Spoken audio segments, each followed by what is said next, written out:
Hello, ladies and gentlemen! The Mighty Mouse Plays here with another video for you all.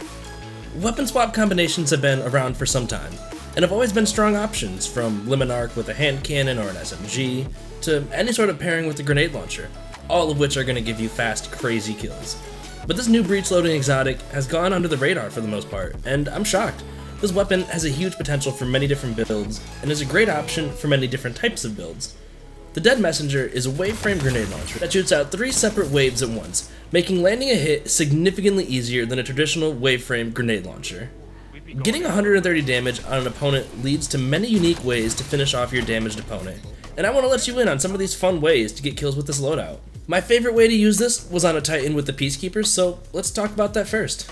The peacekeepers are great for this because when you rock an SMG with your Dead Messenger, you get an instant swap speed boost from the exotic, which is crucial in helping you clean up kills as fast as you can. I found that with the extra movement from your SMG, and being able to get tags on your opponent from the weird angles from the spread, you're able to push enemies very effectively with a loadout like this because you can get damage on them before they even have a clean shot on you. And while it's great for being aggressive, it is also a little bit more diverse too, depending on what loadout you decide to use. I found that when playing defensively with the Lucky Pants and fast swapping to your hand cannons, this loadout was great for stopping other rushers. You can preemptively shoot when you know an enemy is coming, so that they take 130 damage as they push, and by the time they're getting a shot off, the Lucky Pants have already allowed you to quick swap, and with extra accuracy, land your cleanup shot to shut down the rusher in their tracks.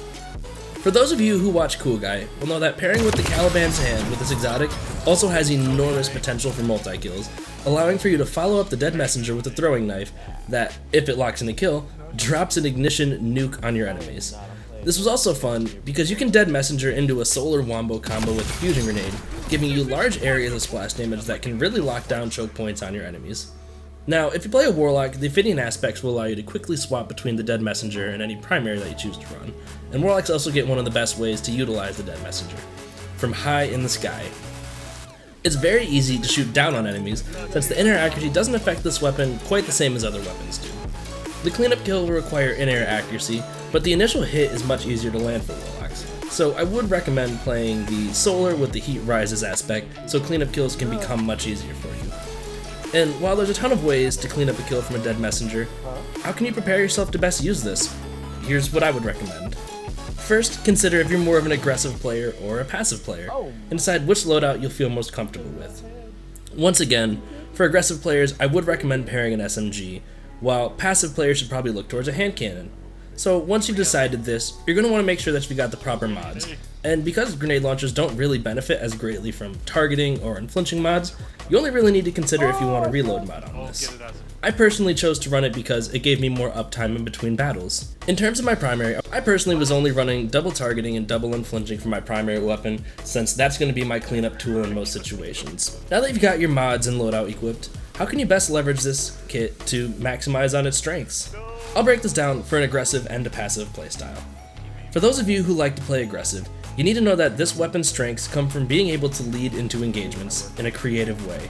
So because the Dead Messenger has such a wide radius from where you can tag an enemy, you can get really creative with how you land that initial hit, and you can usually tag them around a corner before you even make your full push. The key is you want to make sure you get the damage on them first, because dealing such high burst damage is an incredible advantage in a gunfight, and is usually what causes you to either win or lose. And if you're playing defensively, the key is you gotta understand how your opponent is playing. You need to understand what type of players you're facing and read their movement and pushes. As soon as you know there's an opponent who will rush you with a shotgun around a corner, you can begin to do things like bait these corners and hitting them with the Dead Messenger as soon as they slide around and cleaning them up right away on the swap. So the Dead Messenger has a ton of versatility because of how quickly you can clean up after a shot. I just want to make note of a few combinations that I thought were particularly interesting and effective. Using the Arc Strider, the Tempest Strike slide attack has some really cool synergy where you can shoot the wave frame while sliding and immediately activate your melee ability, which will allow you to clean up enemies directly in front of you seamlessly. Another Arc Strider cleanup tool that was great was an Arc Bolt Grenade, since it's going to track your enemy once you've landed that initial hit. I also found that scatter grenades work quite well to clean up targets because it does such high damage in a small area very quickly. For Titans, you're able to clean up with a shield toss and a throwing hammer, both of which will give you some sort of a unique buff on a kill. There truly are many different ways to clean up an opponent after getting a hit with the Dead Messenger. There's a lot of room for you to use things that you're comfortable with when using this loadout. I really hope some of you guys found inspiration from this video and will give this weapon a try. If you did like what you see, please let me know down in the comments below so I know what you guys did or didn't like. I look forward to bringing you guys more in the future, and as always, stay smooth, Guardians.